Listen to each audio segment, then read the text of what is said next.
कुछ लोग ऐसे होते ही हैं अबू जहल के खानदान के जो आखिरी दम तक नहीं झुकेंगे।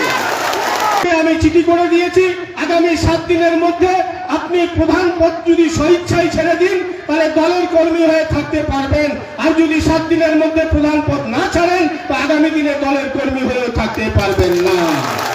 फिर कुछ धीमा धीमा लग रहा है। আসলে সবাই কচ্ছে আসল কথাটি আমি তো শোনা যাচ্ছেই তো লোক আর জোসলা উঠেছেই আসল কথাটি কেটা করে করবে কে করবে ওটি শুনবা তারা সবাই বলতেছে आएगा वो जगह भी आएगा उठाओ होगे किंतु महफिल को पहले मुकम्मल करना पड़ता है। जब कोई महफिल जमता है तो उसमें मौलवी साहब रहते हैं, मुंशी जी रहते हैं, बड़े मौलाना रहते हैं, मुफ्ती साहब रहते हैं, तो सलातो सलाम भी होगा। पहले थोड़ा बाकी जो उलमाए कराम है मुकर्रिर है इन लोगों का तकरीर भी थोड़ा थोड़ा सुनना पड़ेगा, है ना। फिर जाके आखिर में सलातो सलाम होगा। हम जब आए हैं तो कुछ देने आए हैं आप लोगों से, कुछ लेने आए हैं आप लोगों का दुआ। हम जो आए हैं आज सुजाली में तो लेने हम भी आए हैं। क्या लेने आए हैं? आप लोगों का दुआ लेने आए हैं, और आप लोगों का जो हक है वो कुछ देने भी आए हैं। আপনারা পঞ্চায়েত নির্বাচনে অনেক প্রতিকূল পরিস্থিতির মধ্য দিয়েও অনেকের ইচ্ছা ছিল না তৃণমূলে করি, আমরা তৃণমূলের বাইরে কাজ করব না। সেই ইচ্ছা থাকলেও অনেকে কিন্তু জাহিদুলের পাশে গিয়ে দাঁড়াতে পারেননি। অনেকে সাহস করে সামনে বেরিয়ে লড়াই করেছেন।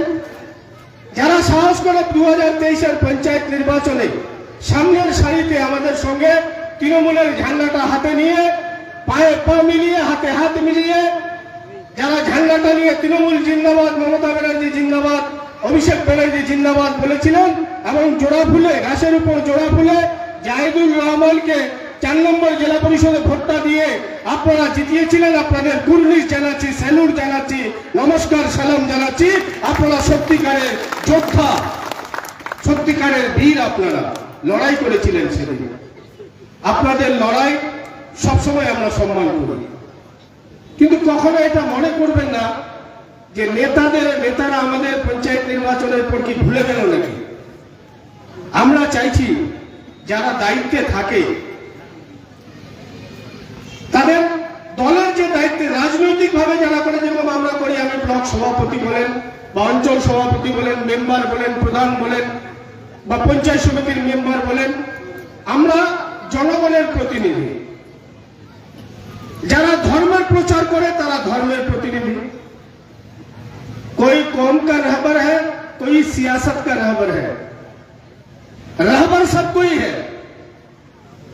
रहबर अगर सही हुआ तो राह चलते चलते मंजिल मिलेगा, रहबर अगर गड़बड़ हुआ तो मंजिल भटक जाएगा। तो हम लोग भी रहबर हैं, और रहबर सही से रहबरी करना पड़ेगा। अगर आप सही से रहबरी करेंगे तो आपको इस दुनिया में भी भला होगा, मरने के बाद आखिरत में भी भला होगा। अगर यहाँ आप चोरी कीजिएगा, धोखाधड़ी कीजिएगा, जुल्म कीजिएगा, ताकत दिखाइएगा, तो जब आप कब्र में जाइएगा तो ना साथ में मेरे साथ ना मेरा प्रेसिडेंटशिप जाएगा, ना मेरा झंडा साथ में जाएगा, ना मेरा ताकत साथ में जाएगा, कुछ भी नहीं जाएगा। जाएगा वही जो हम यहाँ करके जाएंगे। अगर आमाल मेरा नेक होगा तो कब्र में वो मेरा ताकत होगा, आमाल मेरा गलत होगा तो कब्र में वो मेरा अजाब होगा। तो हम लोगों को अपना अपना आमाल सही रखना चाहिए। इसलिए मेरा मानना है कि हर इंसान को मौका मिलना चाहिए, सुधरने का मौका मिलना चाहिए। तो आप लोगों का जो ये सोच है, আপনারা যে ভাবছেন এত দেরি হচ্ছে কেন, এটা বাস্তব কথা। আমি সুযোগ সবাইকে দিতে চাই, শুধরানোর সুযোগ। যদি না নেয় তাহলে তার ব্যাপার। সুযোগ দেওয়া আমি যাকে দিব সে যদি সুযোগটা না নিতে চায় সেটা তার ব্যাপার, কিন্তু সুযোগ দেওয়া উচিত। এটা আমাদের ধর্মেও বলে नबी पाक सरवरे कायनात दोनों आलम के मुख्तार हुजूर सल्लल्लाहु ताला अलैहि वसल्लम, उनका चाचा अबू जहल था जो मरने के वक्त तक ईमान नहीं लाया। तो हजरत हमारे नबी फरमाया कि ये तो अब जाने वाले हैं, इनका तो जगह जहन्नम में होगा। तो जाके बोला कान में कि चाचा जोर से नहीं तो धीरे से मेरे कान में ही बोल दो कि मैंने दीन पे ईमान लाया। लेकिन वो वहां तक नहीं बोला। कुछ लोग ऐसे होते ही हैं अबू जहल के खानदान के जो आखिरी दम तक नहीं सुनेंगे। इसलिए शायर ने शायर लिख के गया है कि अबू जहल बदनसीब था, ईमान ना ला सका। अब कोई ना लाए तो ये उनका बात है, मैंने तो मौका दिया, नहीं लिया, ये उनका बात है। আজকে এই যে সভা, এই সভায় আসার কারণ এই অঞ্চলের সমস্ত গ্রাম পঞ্চায়েত মেম্বাররা এবং এই অঞ্চলের কোর কমিটি, অঞ্চল কমিটি আমাকে লিখিত দিয়েছিলেন যে আমরা বর্তমান যে সুজালি প্রধান আছে তার সঙ্গে আমরা কাজ করতে চাই না। তার বিরুদ্ধে অনেক অভিযোগ দিয়ে ওরা করেছিলেন আমার কাছে আবেদন।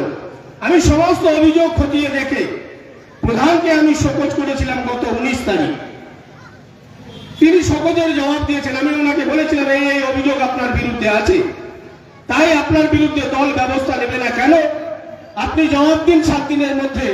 দল যদি সন্তুষ্ট না হয় তাহলে দল আপনাকে পরবর্তী সিদ্ধান্ত জানিয়ে দেবে। উনি জবাব দিয়েছেন।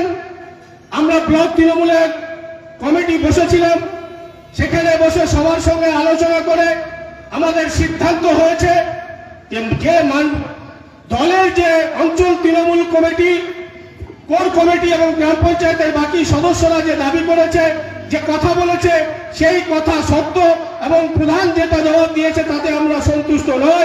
তাই আজকে আমি চিঠি করে দিয়েছি, আগামী 7 দিনের মধ্যে আপনি প্রধান পদ যদি স্বেচ্ছায় ছেড়ে দিন তাহলে দলের কর্মী হয়ে থাকতে পারবেন, আর যদি 7 দিনের মধ্যে প্রধান পদ না ছাড়েন তো আগামী দিনে দলের কর্মী হয়ে থাকতে পারবেন না। সেই নোটিশ পাঠিয়ে দেওয়া হয়েছে। 7 দিন আমরা দেখব। 7 দিনের মধ্যে যদি না দেয় স্বেচ্ছায় পদত্যাগ, তারপরে দল ব্যবস্থা নেবে। দলের নামে এমন কোনো কথা বলবেন না নিজের ব্যক্তিগত স্বার্থ চরিতার্থ করতে গিয়ে দলকে বদনাম করে দেওয়া, এটা দয়া করে কেউ করবেন না। শান্তি বজায় রাখবেন, কেউ কোন রকমের উশৃঙ্খল ঘটনা করবেন না। তৃণমূল কোন উশৃঙ্খলতাকে বরদাস্ত করে না। কোন লোক, কোন ব্যক্তি, কোন তৃণমূল কর্মীও যদি কোনদিন ব্যক্তিগত স্বার্থের জন্য, নিজের লাভের জন্য কোথাও কারো ক্ষতি করতে যান আর সেটা যদি আমাদের কাছে প্রমাণ হয়ে যায়, আপনাকে